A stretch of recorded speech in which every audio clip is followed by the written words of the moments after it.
My name is Yamma. You know, I'm an OG. I'm 44 years old, backwards and forwards. I've been through a lot. I've seen a lot, and I've learned a lot. Uh, we sitting right now in the middle of Kensington, basically, Kensington, Pennsylvania, and it is definitely a show, a zombie show, a true life story, or a true death story, I should say. Zombie land is not even zombies anymore. It's almost like rigor mortis is setting in on the city, on this um, very fine box that is known all over the world to be high drug trafficking, organized crime. I think it's unfair what the mayor has done. I think to improve something, the change may or should come on a weaning off. I think what she's doing is rushing the change, and it's creating a cannonball in the box of Kensington. And it's sad, it's a tragedy. I came a long way. I started off, suburban princess, and highly educated, very well educated, well spoken, well traveled, etiquette, well trained, in a lot of different things: mental, physical, spiritual, emotional. And I had the financial backing, thank God, to be able to maintain two children, two grown sons that was able to graduate and earn men of honor plaques through the city. I mean, I'm just proud to be a mother, a grandmother, yeah, to two boys and one brand new baby girl. And it's a life changer for me. See, I've been in this game. I have cooked, I have sold, I have smoked, and I have came and saw and conquered. They say Vini Veda Vici. And it's over for me. I got enough. I've had enough. And this is where my problem is. It's the trap. Not one house where everybody chilling and smoking. It's a camaraderie of higher power that has taken the drug traffic ring and made it set in urban cities to trap you to where there's no abound of real success unless you're motivated and driven to succeed. You are the only one that determines your downfalls, and you're the only one that determines your success. This may be true, but when you are surrounded by unsuccess and stop signs and railroad crossings that don't have the sign on the railroad, then you never know when it's coming or what, and you can't hear it because of the Doppler effect. This shit get real. And so now you find yourself trying to make it out. My childhood was, I was very fortunate as far as the provisions that were made for me, education-wise. I grew up really lonely, but addiction was an effect. My parents were very professional, on the opposite sides of the world. My father, he was and is a veteran, a soldier, a business owner, very lucrative and successful. And my mother, she was a socialite, barmaid, model. She did have her hand in sanitation work. But by the time it was time for us to really get down and be raised, my father took care of me up until about 14, and then my mother took over, and she was a housewife. And I had 22 siblings. Rest in peace, Dad. I miss you so much. 8 of them were in the house, and she went through depression. See, addiction was a big deal for her. in her socialite days, and she was a recovering addict, raising me as an adolescent. And my father, he was a big time blue collar Amtrak SEPTA guy before he got his own business, and so drinking was a really big deal for him. Mama, you got an extra one of those? That's empty, sorry. Okay, thank you. I'm trying to get dippers. Hey, see, there you go. Everything goes. I didn't realize you were getting interviewed. My bad. Everything goes. People in love with strippers, dippers, dope, coke, powder, hard, meth. You know what I'm saying? I mean, this is the plate right here. And on the East Coast, I love it. It's a good thing to be a part of. And it's also catch-22 with it. It's sad. So, after I graduated, this is not the way I went. But yes, good elementary school, great middle school, academies, private school, Christian school, college, pre-med studies, switched to chemistry, very good at science. Southern Baptist, so I was married, I had my children, husband, kind of slowed things down for my educational career as far as college. What I went to do was get my own business, and my children were able to be with me with my business and travel and really understand what hard work was about. I got a chance to cook 3 great meals a day, snacks in between, exercise, pray, homework, studies, projects, counseling, piano, football, soccer mom. I was pretty much super mom, through the grace of God. I gave my children back to him after he gave them to me, and they're all, they out here and just doing their thing. And so, my childhood was basically getting me prepared to raise them and have them to have a good childhood, for me to be a good wife. And addiction kind of destroyed that, but it tried to destroy it, and then, I wound up just not making the right decisions. Okay. I love marriage. I will be married again. But right now, this childhood of mine has it altered me, because instead of being the suburban princess I was supposed to be, my dad sent me to the hood, Richard Island, every summer, every other summer, pretty much Virginia. I got the best of both worlds, and then, boom, I fell in love with the hood. So my first drug experience was with my father. He gave me my first drink, 100 proof old granddad. Alcohol is the most vicious drug there is, because they call weed a gateway. Okay. That is also a very delicate topic.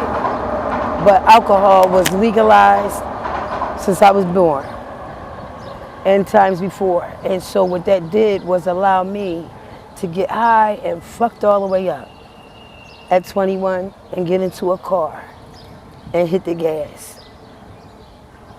I almost murdered 2 teenagers and a baby with the Montero truck after my brother was murdered. Alcohol became a vicious lifestyle, and it landed me in prison. Stay away from it. Stay away from it. Oh, one more thing. Stay the fuck away from it. Yeah. So my current situation is, oh, wow. Living young and high and free. Okay, it's unacceptable at this point. I got about 5-day-old grandbaby, and I'm homeless. Maybe 4 or 5 addresses, no home. 4 different incomes. Some small, some not so small. Good back end, good backup, and none of them really want anything to do with me, because this tragedy of addiction has caused me to reign, rule, and terrorize neighborhoods, and it caused my family pain, and it caused my family sorrow, and now I'm still causing sorrow because nobody wants me on the drug. But sometimes you got to look at it like this: if nobody was on fucking drugs, then who would be going into the trap house telling people about Jesus? Who would be going into the trap house and picking up the dirty so-called junkies off the ground, making sure they're clean and their faces not laying on the concrete? Who would be letting them CPR them and giving them shots to bring them back to life, to let them know that you do have a chance?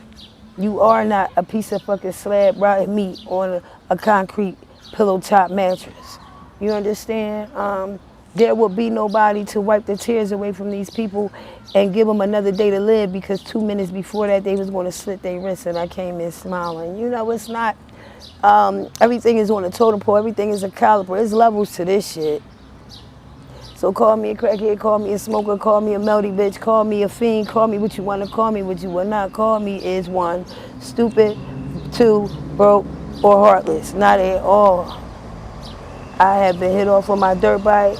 I have been beat with a bat in my sleep. I have been stabbed in my back. I have been cut in my artery, main artery in my neck. There is no reason for anybody to sit and convince me that this was not my calling to be and to do today, because I would have been dead 3 times over. So now I just say to this day, I cannot find anywhere to live because it's a trap. I go and find places that I can afford, and the only people that I know have been drug dealers, killers, illustrators, thrillers, say that real quick, and fiends that want you to support them. Nobody wants to be on a waiting list and sit in a place to where they're paying your rent and all up in your motherfucking business when I can afford my own place. But nobody will give a fiend a chance. Okay, I'm not. So I'm determined to sleep out in nature before I be around a whole bunch of people that are schemers and liars and treacherous people that are jealous. And I refuse to sit on a waiting list like a bum to get something free, to have the city all in my business just so they can come in and lock me up or whatever the case may be, or keep me trapped into not being able to buy a home. Okay, I own land and that's where I'm going to be at eventually, but you know what? Until then, I strive to be an independent woman. Okay. And because of that today, I've been blessed to sit in this park and meet you. I appreciate you, brother. And I just want to say, guys, take a look at that, the rigor mortis. Take a look at the edema, the pneumonia levels are swelling up into these people because they're hitting fentanyl and missing their veins. And take a look at the rhinoceros tranquilizer that they're putting into their veins and is eating their flesh out. Take a look at the constant battle of, this might be my last bag, but they gotta have it because it might bust their motherfucking heart and nobody might be around to save them or Narcan them or whatever the case may be. Make sure you understand that the mixtures of dope, fentanyl, tranquilizer, that the mixtures of cocaine, meth, that the mixtures of powder and fatty, make sure you take a look at, if you make a decision to do a drug, stick to the one and make sure you stick to the one. There should be no mixing. Know what you're doing. They give us the test. Give me 1 second here. I'm going to show you how the neighborhood pretty much, don't show the bag. Okay. How the neighborhood pretty much gives us, they give us testing. One is for xylazine, one is for fentanyl. They give us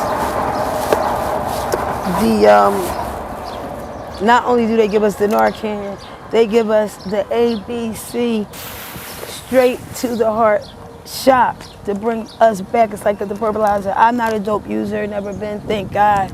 But these are lifesavers. Stop throwing them away.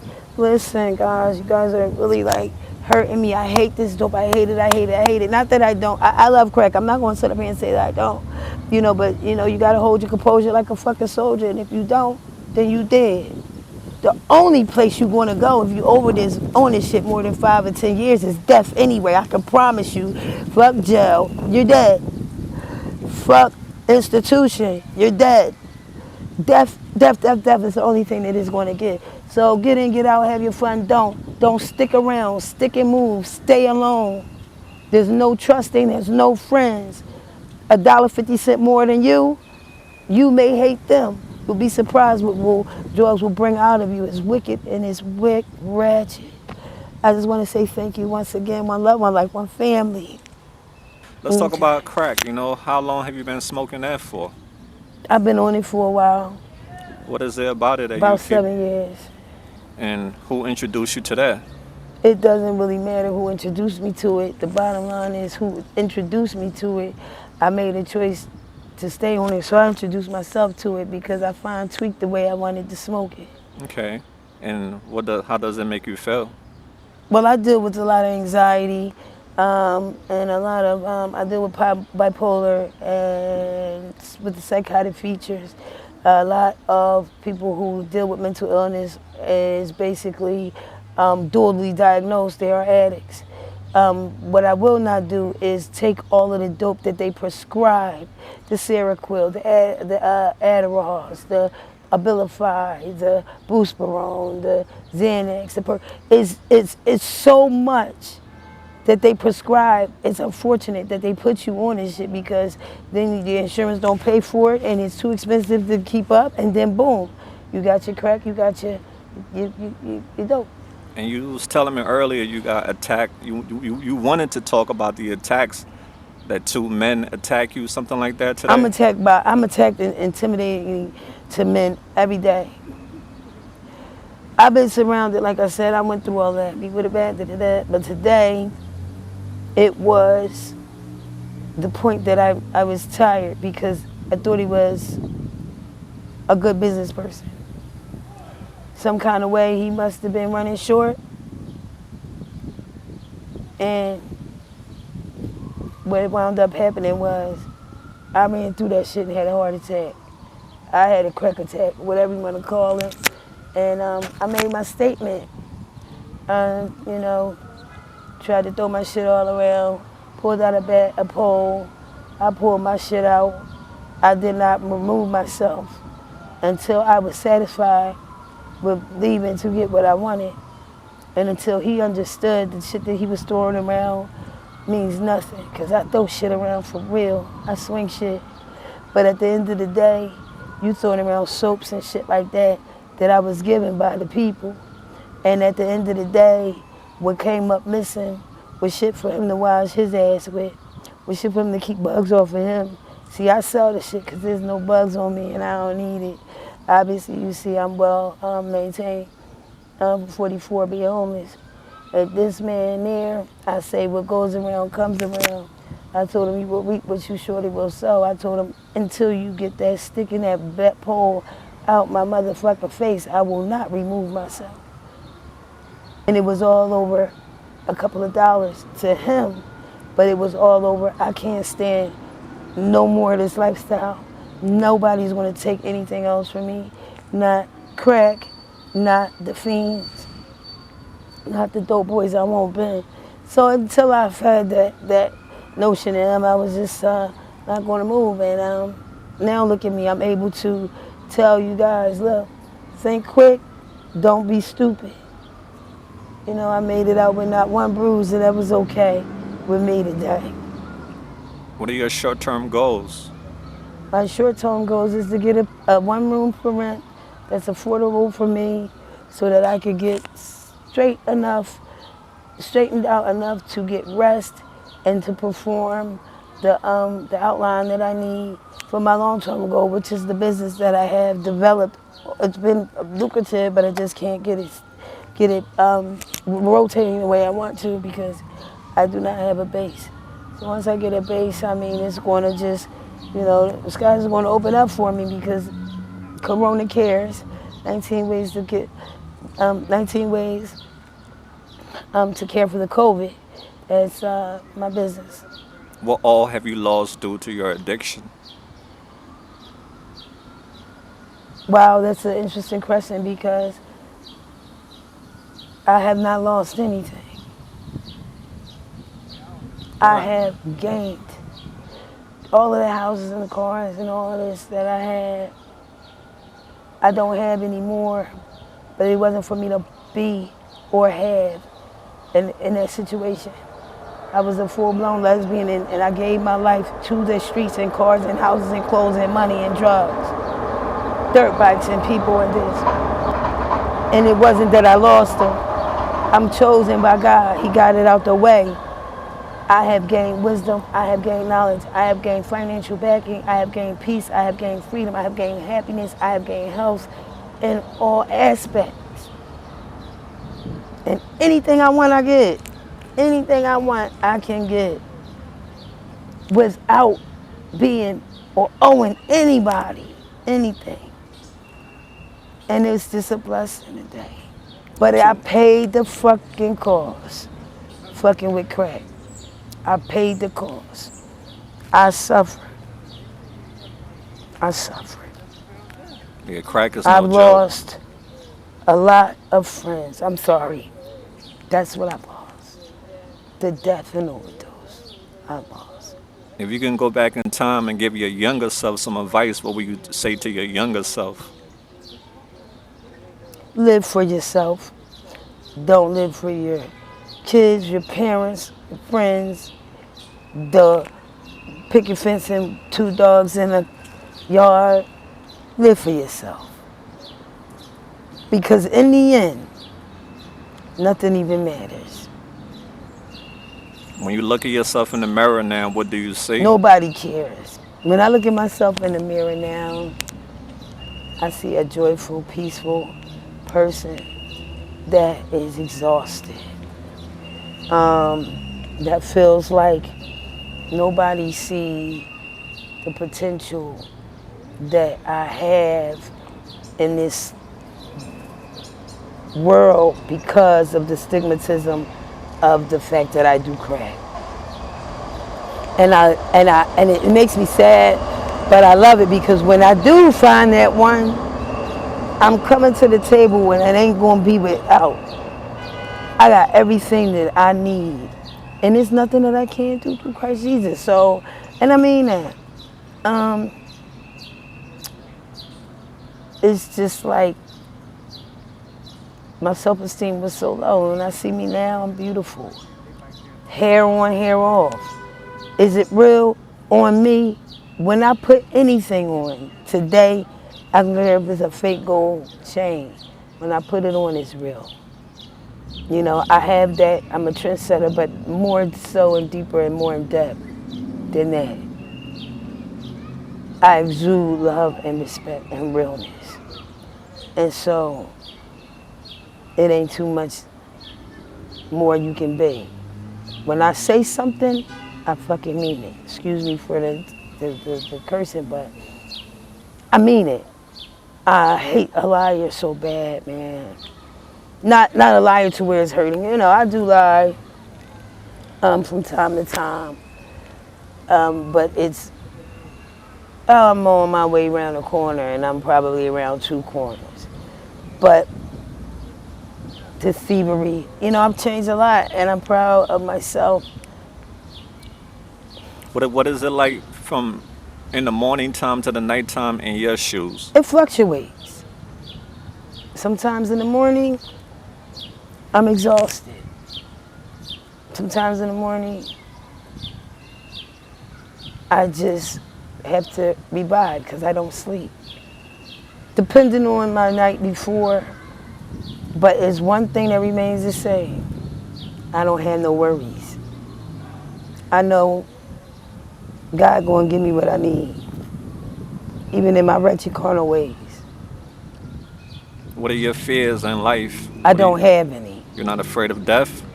I'm afraid of burning in hell, but death, you will only be doing me a favor.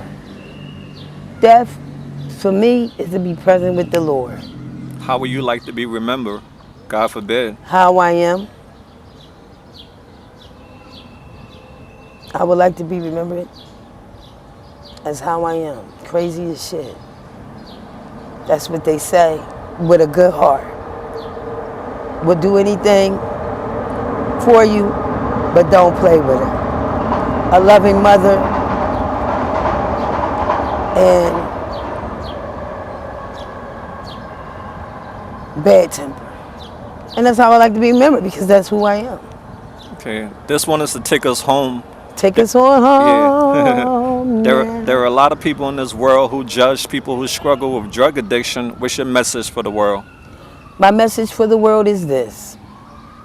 Take your time before you judge. Because if you judge somebody that's on drugs, you have now cursed yourself to have a headache in your family. It will happen to you. But for the grace of God, there goes you. If you do not judge, then you have no problems. The second you judge is the second you will be finding yourself overeating, undereating, pornographic, pedophile, something going to hit your ass. That addiction going to set in, and it's going to almost kill you. Because you surely reap what you sow.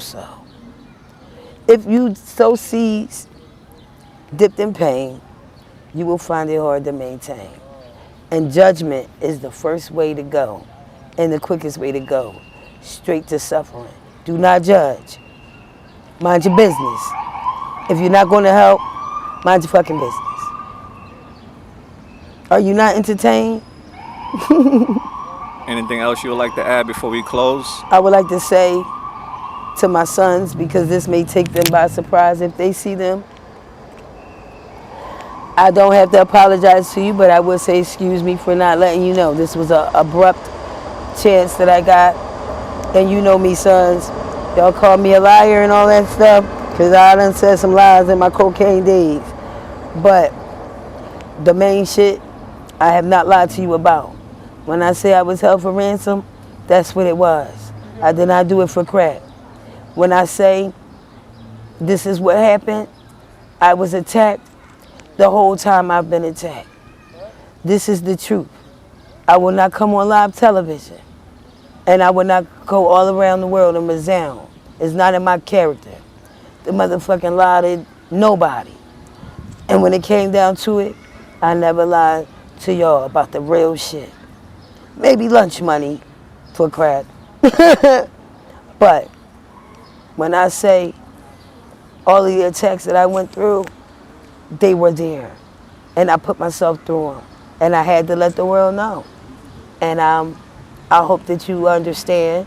I've been truthful to y'all, whether you believe it or not, and I'm going to be truthful to them. And I hope that this reaches somebody's heart, and I hope that you guys understand, sons, that I love you, and that give me a little break and go easy on me. One love, one life, one family. Okay, Yamma, thank you so much for sharing your story with us, and we'll stay connected with you. I have one more thing. Sure.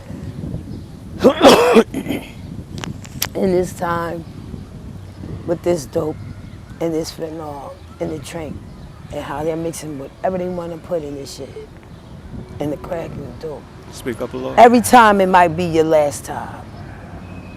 You might be knocking on heaven's door.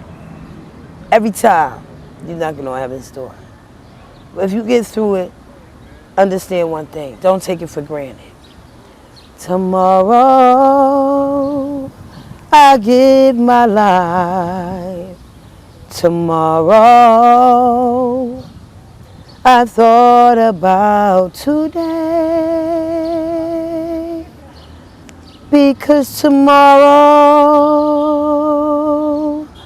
very well might be too late. All right. AML fam, drop all the positive comments you have for our sister Yamma. And remember, don't be bitter, be better. Or don't be bitter, be blessed. And we out there. Be around. Peace out.